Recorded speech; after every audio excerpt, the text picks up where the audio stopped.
Harka fuudhee ashamaa akkam jirtu kabajamtootaaf daawwattoota TV Mo'aa. TV Mo'aa irraa oduuwwan sa'aatii kanaaf qindeeffanne isin biraa qaqqabsiisna. Oduu isinitti himuudhaan kan isin waliin turu Ammeeroo Lammiitii nu faana tura. Waajjirri paartii badhaadhinaa damee Oromiyaa gabaasa argannookiin haga kurmaana sadaffaa raawwii adeemsa filannoo dimokiraatessuuf hojjetame irratti magaalaa Bishooftuutti marii gaggeesseetu jira. Dabalataanis moosaajiin hojiiwwan paartii dijitaalessuuf misoomee hojiirra oolaa jiru wal qabatee raawwiin haga ammaa jiru sadarkaa maaliirratti akka argamu erga dhiyaateen booda hanqinoota gama kanaan jiran fooyyessuu kan dandeessisu mariin hubannoo uumuu taasifameera. Moosaajiin paartii dijitaalome ijaaruuf misoomee hojiirra oolaa jiru kun paartii gurmaa'insa cimaa fi sirna odeeffannoo si'oomee masakame ijaaruun hojimaata ammayyoome uumuu keessatti gumaacha olaanaa taasisaa akka jiru hubachuun akka danda'ametu eerame. Gabaasa argannookiin dhiyaateen hojimaata paartii kabajuu fi kabachiisuudhaan wal qabatee fooyya'insi jiraachuun kan hubatame yoo ta'u, argannoowwan hojimaata faallessan ilaalchisee marii bal'aan erga taasifameen booda kallattiin sirreeffamaa kaa'ametu jira. Filannoon biyyaalessaa marsaa 7ffaa adeemsaanis ta'e bu'aadhaan dimokiraatessuun imala ijaarsa dimokiraasii bu'uuressuun wal qabatees raawwiin jiru dhiyaatee kan mari'atame yoo ta'u, hanqinaalee mul'atan irratti kallattiin sirreeffamaa akeekameera. Hoogganaan waajjira paartii badhaadhinaa damee Oromiyaa obbo Kaffaaloo Tafarraa inspeekshinii cimaan fayyummaa keessoo paartiitiif bu'uura waan ta'eef hojii gama kanaan jalqabame hojimaata dijitaalessuun dabalamee hojiirra ooluun akeeka paartii cimaa fi mootummaa cimaa ijaaruuf qabanne akka dhugoomsuuf hojjechuu qabna jedhani. Caasaan paartii sadarkaadhaan jiru fayyaalessummaa keessoo paartii eeguudhaaf qaama biraa osoo hin eegne ofiin sakatta'aa fi of qulqulleessaa deemuu akka qabus eeruudhaan adeemsa kanaan qabsoo keessoo jabeessuun ijaarsa paartii cimaaf bu'uura kaa'uun barbaachisaadha jedhani. Paartii cimaa fi dijitaalome ijaaruuf moosaajiin misoomee hojiirra oolaa jiru fakkeenyummaa guddaa akka qabu kan ibsan obbo Kaffaaloon xiyyeeffannaa olaanaadhaan hojiirra ooluu akka qabus dubbatanii jiru. Akkasumas miidiyaa dijitaalaa itti gaafatamummaa olaanaadhaan fayyadamuuf ijaarsa seenessa waloo hojiirra oolchuuf caasaan paartii sadarkaadhaan jiru gahee isaa ba'achuu akka qabu hubachiisaniiru. Waajjira paartii badhaadhinaa damee Oromiyaatti itti gaafatamaan damee siyaasaa obbo Namarraa Bulii xumuroo waltajjii kanarratti yaada kennaniin caasaan paartii sadarkaadhaan jiru adeemsa ijaarsa paartii keessatti ciminoota galmaa'an lakkaa'anii beekuu hanqinoota ijoo adda baasuun injifannoo caalmaaf hojjechuu qabnas jedhani. Filannoon waliigalaa marsaa 7ffaa adeemsaanis ta'e bu'aadhaan dimokiraasummaa isaa eeguuf hojjechuun dimokiraasii bu'uuressuuf akeeka qabame milkeessuuf xiyyeeffannaa addaatiin hojjechuu qabna jedhani. Hojimaata paartii beekuu fi hojiirra oolchuun dimokiraasummaa keessoo paartii eeguudhaaf hojjechuu akkasumas paartii dijitaalawaa ijaaruuf shaakallii jalqabame karaa guutuu ta'een hojiirra oolchuudhaaf hojjetamuun akka qabus dubbataniiru. Itti gaafatamaan damee ijaarsaa waajjira paartii badhaadhinaa damee Oromiyaa Dr. Mangistuu Baqqalaa gama isaaniitiin paartii waan hundaan gahoome ijaaruuf kallattii kennamu diisiipiliinii cimaadhaan hojiirra oolchuu fi hojimaata paartiif bitamaa ta'uun murteessaa waan ta'eef dhimma kanaaf xiyyeeffannaa addaa kennuun barbaachisaa akka ta'e ibsanii jiru. Dimokiraasummaa keessoo paartii eeguun fudhatamummaa paartiif murteessaa ta'uu dubbachuudhaan gochaawwan farra dimokiraasii fi hojimaata badaa haala kamiinuu uumamu irratti kutannoodhaan qabsaa'uu qabna jechuun dubbachuu isaanii waajjirri paartii badhaadhinaa damee Oromiyaa beeksiseetu jira.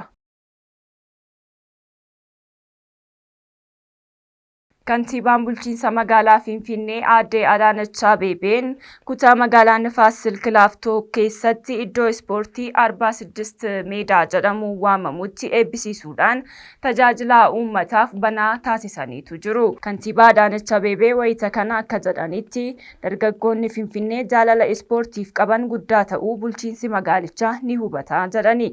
Kanaafis dargaggoonni iddoo ispoortii sadarkaa isaa eeggate akka argatan gochuudhaaf gandoota hundaa keessatti bu'uuraalee misoomaa ispoortii bal'inaan ijaaraa jiraachuu ibsaniiru. Iddoowwan shaakala ispoortii magaalattiitti ijaaramaa jiran dargaggoota qaamaanis ta'e sammuudhaan akka guddatan gargaaruuf akka ta'es dubbataniiru. Giddugalli dagaagina gabbisa amalaa fi Finfinnee dhaloota ga'umsaa fi fayyaa qabu mul'ata Itoophiyaa galmaan ga'u uumuuf gahee olaanaa akka qabus hubachiisani. Magaalichi fedhii fayyadamummaa dargaggootaa hunda galeessa ta'e giddu galeessa godhachuun hojjechaa akka jirus kaasanii imala badhaadhinaa Itoophiyaa kan gufachiisuu danda'u humni tokkollee akka hin jirres itti dabaluun ibsani. Finfinneen dhaloota dhufu giddu galeessa godhachuun pirojektoonni misoomaa gurguddoon ijaaramaa jiran maqaa fi bifa Itoophiyaa ol kaasuudhaaf gahee murteessaa taphachaa akka jiran hubachiisaniiru.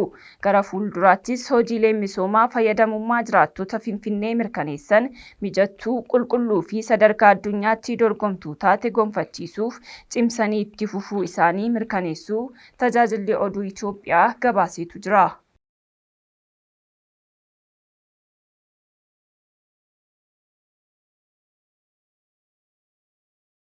Abbaan taayitaa miidiyaalee Itoophiyaa sagantaa bu'aa hordoffii fi madaallii raabsaa qabiyyee dhaabbilee miidiyaa amantaa ji'oota 3 darban irratti raawwate kan ifoomsuu qopheesseetu jira. Naboonsaa Bazaabee dabalata oduu kanaa akka taanutti isin biraan ga'a. Miidiyaaleen dhaabbilee amantaa dhimma nageenyaaf tokkummaaf itti gaafatamummaan hojjechuu qabu jedhame. Daareektar olaantuu abbaa taayitaa miidiyaalee Itoophiyaa Himaanot Zallaqaa miidiyaaleen dhaabbilee amantaa dhimma nageenyaa fi tokkummaaf itti gaafatamummaan hojjechuu qabu jedhan.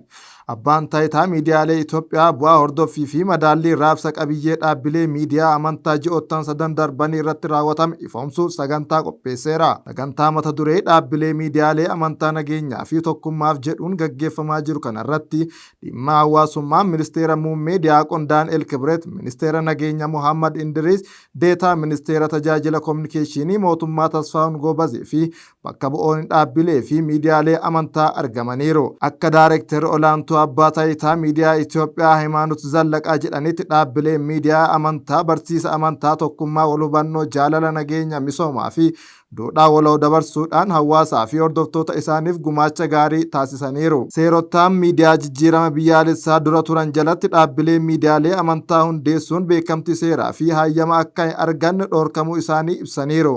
Haa ta'u malee haaromsa miidiyaalee biyyaalessaa kanaan imaammanni fi labsiin miidiyaa fooyya'ee dhaabbileen amantii beekamtii seeraa fi hayyama tamsaasaatiin akka socho'an haala mijataa uumuun isaanii ni yaadatama. Abbaan taayitaa dhaabbilee miidiyaalee amantaa hunduu waliin qindoominaan hojii hordoffii fi deeggarsa barbaachisaa ta'e raawwachuun miidiyaaleen dhaabbilee kanaan hayyama argachuu fi akkaataa beekamtii seeraa isaaniif kenname akka socho'an taasisaa turuu ibsaniiru. Miidiyaalee amantaas akkaataa seera biyyattii fi duudhaa amantaatiin akka socho'an waamicha dhiyeessaniiru. Barreessaan olaanaan mana maree dhaabbilee amantaa Itoophiyaa fi miseensi boordii abbaa taayitaa miidiyaa Itoophiyaa Lubataa Gaay Taaddalaa gama isaaniitiin dhaabbileen amantaa nageenyaa fi wal danda'uu biyyatti gumaacha olaanaa akka taasisan ibsaniiru.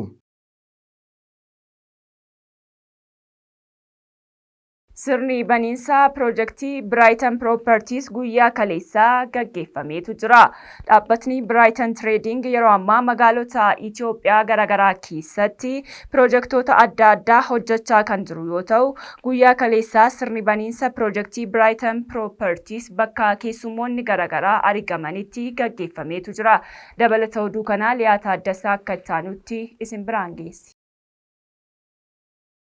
Sirni baniinsa pirojektii Brighton Properties gaggeeffamee jira. Dhaabbanni Brighton Trading yeroo ammaa magaalota biyya keenyaa garaagaraa keessatti pirojektoota adda addaa hojjechaa kan jiru yoo ta'u, sirna baniinsa pirojektii Brighton Properties gaggeessee jira. Sagantaa kana irrattis hundeessaa dhaabbata Brighton Trading obbo Yaadataa Juuneddiin, qaamolee mootummaa federaalaa fi magaalaa Finfinnee akkasumas qaamoleen hawaasaa garaagaraa argamanii jiru. Manaajara waliigalaa Brighton Trading obbo Faisal Mikaa'el haasawaa saaqinsaa taasisan obbo Yaadataan waggoota muraasa dura gara biyyaatti deebi'uun dhaabbata kana hundeessuun amanamummaadhaan hojjechuu isaaniitiin sadarkaa kanarra ga'uun danda'ameera jedhan. Dhaabbanni kunis erga hundeeffamee amanamummaadhaan hawaasaa fi mootummaadhaaf hojjechuu isaatiin badhaasa sadarkaa pilaatiiniyeemii argachuu danda'ee kan jiru ta'us ibsanii jiru.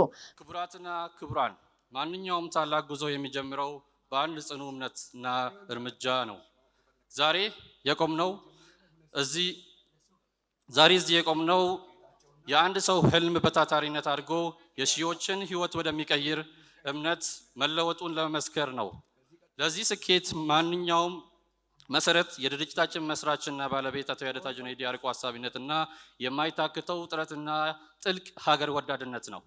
አቶ ያደታ ከሁለት አስርት ዓመታት በፊት ከሀገረ እንግሊዝ በመመለስ ትንሽ የንግድ እንቅስቃሴ የጀመሩት ጉዞ ዛሬ በሀገራችን የኢኮኖሚ ትራንስፎርሜሽን ውስጥ ግንባር ቀደም ተዋናይ የሆነውን ብራይተን ትሬዲንግን ከመውለዱም ባሻገር ተቋማችን ላለፉት በርካታ ዓመታት ለሀገር ጉሩ አስተዋጽኦ እንዲኖረው የአንበሳውን ድርሻ ተወጥተዋል። አቶ ያደታ ሌሎች ያላዩትን ያልቻሉትን እድል አስቀድሞ በማየት ከፍተኛ ዲሲፕሊን እና በታማኝነት በመመስረት ኩባንያችን ዛሬ ላለበት የላቀ ደረጃ አብቅተውታል። ብራይተን ትሬዲንግ በተለያዩ ጊዜያት ለሀገር እድገትና ለማህበራዊ ተሳትፎ ያለው አስተዋጽኦ በተገቢው መልኩ በመወጣት የህዝብና የሀገር አለኝታነቱን አሳይቷል። በተለያዩ ጊዜያትም ላለፉት 4 ዓመታት የሚጠበቅብንን ግብር በታማኝነት በመክፈል የፕላቲኒየም ደረጃ ተሸላሚ ሆነናል። ከዚህ በተጨማሪ በዘንድሮ ዓመት በልዩነት ከክቡር ጠቅላይ ሚኒስትራችን ልዩ እውቅና አግኝተናል። የተከበራችሁ እንግዶች፣ ብራይተን ትሬዲንግ ዛሬ የሪል ስቴት ዘርፉን በይፋ ሲቀላቀል ቀደም ሲል በሌሎች ዘርፎች ካካበተው ሰፊ ልምድና ከገነባው የታማኝነት ስም ጋር ነው።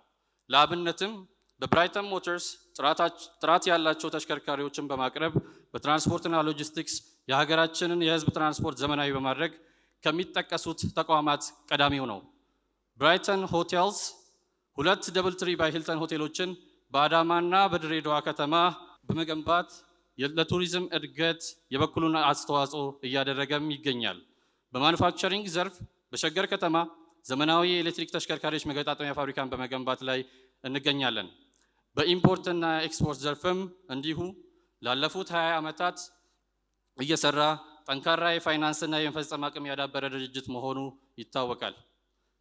ከቅርብ ጊዜ ወዲህ ሁላችንም እንደምናውቀው መዲናችን አዲስ አበባ በታሪኳ አይታው የማታውቀው ውብ የኮሪደር ልማት ላይ ትገኛለች። ይህ ልማት ከተማዋን ለነዋሪዎቿ ምቹ፣ ለዓለም አቀፍ ማህበረሰብ ደግሞ ሳቢ የዲፕሎማቲክ ኮንፈረንስ ማዕከል እያደረጋት ይገኛል። እኛም በብራይተን ፕሮፐርቲስ በኩል የከተማዋን አዲስ ውብና ማራኪ ገጽታ በሚመጥን መልኩ እና የዓለም አቀፍ የኮንስትራክሽን ስታንዳርድን በጠበቀ ለከተማዋ አዲስ ድምቀት የሚሆኑ ፕሮጀክቶችን ይዘን ቀርበናል። Piroojeektiin amma eegale kunis magaalaa Finfinnee naannolee kanneen akka Boolee Madaanaalamii, Boolee Bulbulaa, Boolee Mikaa'el, Magganaanyaa, Gaazeeboo akkasumas magaalaa Shaggarii fi magaalota biroo keessatti ijaaramuu eegalee kan jiru ta'uun ibsamee jira. Brighton Properties rakkoo manneen jireenyaa kan furuu fi mana ammayyaa muuxannoo biyyoota addunyaa garaagaraatiin ijaaramu qulqullinaa fi amanamummaadhaan kan hojjetu ta'us obbo Faayisaal himanii jiru. Brighton Properties hundeeffamuun isaa keessumaa gara riil isteetitti kan gale diiyaasporaan biyya keenyaa manneen jireenyaa ammayyaa biyyoota biraa hawwuu irraa gara biyya isaanii keessatti mana mijataa fi sadarkaa isaa eeggate akka argataniif yaadamee gara hojiitti kan seene ta'us himaniiru. Brighton Properties kan adda isa godhu karaa baankii daldala Itoophiyaatiin kaffaltii duraa 10% qofa kaffaluun akkaataa itti argachuun danda'amu mijeessee jiraachuunis ibsamee jira. ክቡራትና ክቡራን የብራይተን ፕሮፐርቲስ የአዲስ አበባ ፕሮጀክቶች ስፋትና የቦታ ምርጫቸው ለየት ያለ ነው። የከተማዋ እምብርት ከሆኑት ቦሌ ሚካኤል፣ ቦሌ መድኃኔዓለም፣ ቦሌ ቡልቡላ፣ መገናኛ እና ጋዜቦ አደባባይ ከ5 ሄክታር በላይ በሆነ ሰፊ መሬት ላይ እጅግ ዘመናዊና ጥራታቸውን የጠበቁ አፓርታማዎችን እንዲሁም በሀገራችን ደረጃ ትልቁን ዘመናዊ ሞል በመገንባት ላይ ይገኛል። በተጨማሪም በሸገር ከተማ በኮዬ ፈጬ ክፍለ ከተማ ከ400 በላይ ቅንጡ ቤቶችን ለመገንባት እንገኛለን። ከዚህ በፊት እነዚህን ግንባታዎች በአዳማና በድሬዳዋ ከተሞች ከ200 በላይ ቪላ ቤቶችን እና ከ20 ሺህ ካሬ ሜትር በላይ ላለፉ የንግድ ሱቆችን ለደንበኞቻችን ካስተላለፍንበት ጥልቅ ልምድ የሚቀዱ ናቸው። ይህንን ራዕይ እውን ለማድረግ ከታላቁና አንጋፋው የኢትዮጵያ ንግድ ባንክ ጋር ያለንን ስትራቴጂካዊ አጋርነት ለደንበኞቻችን ትልቅ የምስራች ይዞ መጥቷል። Itti aanaan pirezidaantii Baankii Daldala Itoophiyaa obbo Darajjee Fufaa sagantaa kana irratti haasawa taasisaniin Baankiin Daldala Itoophiyaa dhaabbata Brighton Trading waliin hojjechuuf waliigaltee walii mallatteessuu isaan kan gammadan ta'uu himuun baankiin keenya hundeeffama isaa irraa eegaluun hawaasa isaa tajaajilaa kan jiru yoo ta'u yeroo ammaas teekinooloojiin deeggaramuun biyya keessaa fi biyya alaatti amanamummaadhaan hojjechaa jira jedhan. የኢትዮጵያውያን ሁሉ ባንክ የሆነው ግዙፉ ባንካችን ከብራይት ድርጅት ጋር አብሮ በመስራት የአገሪቷን ትልቁ ችግር በተለይ ከተማ አካባቢ ለሚኖሩት ዜጎቻችን ትልቅ ማህበራዊ ችግር የሆነውን የቤት ችግር ለመፍታት በጋራ የጀመሩትን ስራ ወደፊት ገፍቶ የጋራ መግቢያቢያ ሰነድ ለመፈረም ዛሬ ስለበቁ እናንተም ደግሞ ይሄንን የጋራ መግቢያቢያ ሰነድ ስንፈራረም ልታዝቡንና ልታዩን ስለመጣችሁ በኢትዮጵያ ንግድ ባንክ ስምና በራሴ ስም ከፍ ያለ ምስጋና ማቅረብ ፈልጋለሁ። በምትኖሩበት አካባቢ በምትንቀሳቀሱበት ኤሪያ ላይ ግብይት ስትፈጽሙ ከከተማ ከተማ ስትዘዋወሩ በፊት ከተሞች በተለይ ከወረዳ ከተማ ላይ የኢትዮጵያ ንግድ ያለበት ቦታ እንደ ምልክት ይነሳል። ቅርንጫፎቻችን በየቦታው ስለሚገኙ እንደ እድሜው ሳይሆን ያንን የቀደመውን መንገድ ቀይሮ አሁን ደግሞ በየከተማው ስትገበያዩ የምታውቁት 1000 ብሎ የሚጀምረውን የሀገራችንን የክፍያ ስርዓት ያዘመነው ሞባይል ባንኪንጋችን በእያንዳንዳችሁ እጅ ስላለና ስለምትጠቀሙበት ዛሬ ከፊታችሁ ቆሜ ስናገር በጣም ደስ ይለኛል። Sadarkaatti aanaa kantiibaatti bakka bu'aan kantiibaa magaalaa Finfinnee Dr. Jamaaluu Jambar sagantaa kana irratti argamuu isaaniin kan gammadan ta'uu ibsuun magaalaan Finfinnee hawaasa isheef mijattuu akka taatuuf yeroo muraasa keessatti milkaa'inoota hedduun kan argame ta'uu himanii jiru. Magaalaan Finfinnees gama hundaan agarsiistuu badhaadhinaa akka taatee fi dhiyeessii manaatiin hawaasaaf dhaqqabamaa taasisaa kan jirtu ta'uu dubbatanii dhaabbanni Brighton Trading ammoo ijaarsi inni eegale አዲምሳ ጉዲነ ቢያቲን ኤገልቴ ከሚርካኔሱዳስ ጀዳን ሁላችሁም እንደምታውቁት የአዲስ አበባ ከተማ ለነዋሪዎቿና ለእንግዶቿ ምቹ እንድትሆን ከለውጡ ማግስት ጀምሮ በልዩ ትኩረት የተለያዩ ተግባራት ሲሰሩ የቆዩ መሆኑ ይታወቃል። በዚህም በአጭር ጊዜ ውስጥ ከተማችን ከነበረችበት ሁኔታ ተቀይራ ለዜጎቿ የተመቹ አካባቢዎች እንዲኖሩ ለግል ባለሀብቱም ሀብቱን ተጠቅሞ አልምቶ ራሱን ህዝቡን ሀገሩን መለወጥ የሚያስችል ምቹ ሁኔታ መፍጠር የተቻለበት ሁኔታ ነው ያለው።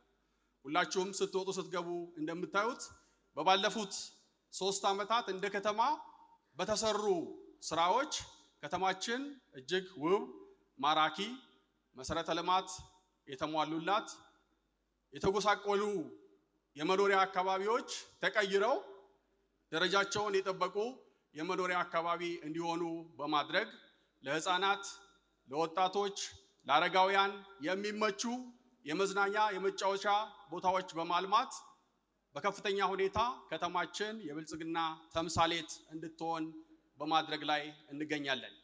ከዚህ በተጨማሪ በከተማችን ውስጥ ከፍተኛ የሆነ የቤት አቅርቦት ፍላጎት አለ። ይሄን የቤት አቅርቦት ፍላጎት ለማሟላት እንደ ከተማ አስተዳደር የተለያዩ ሞዳሊቲዎችን በመጠቀም የቤት አቅርቦት ስራውን ለማሳደግ ሲሰራ ቆይቷል።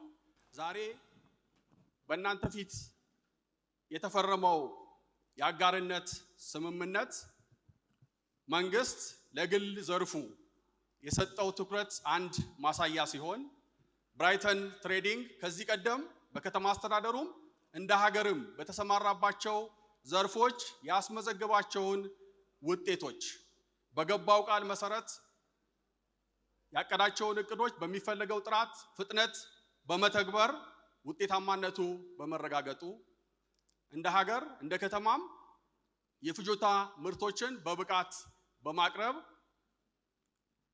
የገበያ ማረጋጋት ስራው ላይ ትልቅ አስተዋጽኦ እያበረከተ በመሆኑ በተጨማሪም በሰው ተኮር ስራዎች ላይ እንደ ሀገር የሚያበረክተው እንደተጠበቀ ሆኖ እንደ ከተማ አስተዳደሩ በጠየቀው ጊዜ ሳይሰስት በዝቅተኛ የኑሮ ደረጃ ላይ ለሚገኙ የማህበረሰብ ክፍሎች እንዲሁም ሌሎች ትላልቅ ፕሮጀክቶች እንደ ከተማ የተያዙ ውጤታማ እንዲሆኑ በማድረግ ረገድ ባሳየው ድጋፍ የከተማ አስተዳደሩ እምነት በማሳደሩ በከተማችን እምብርት ቁልፍ የሆኑ ቦታዎች ላይ በጥራት በፍጥነት በታማኝነት እንደሚያለማ ስለታመነበት ለዚህ ልማት የሚያስፈልገው መሬት አቅርቧል።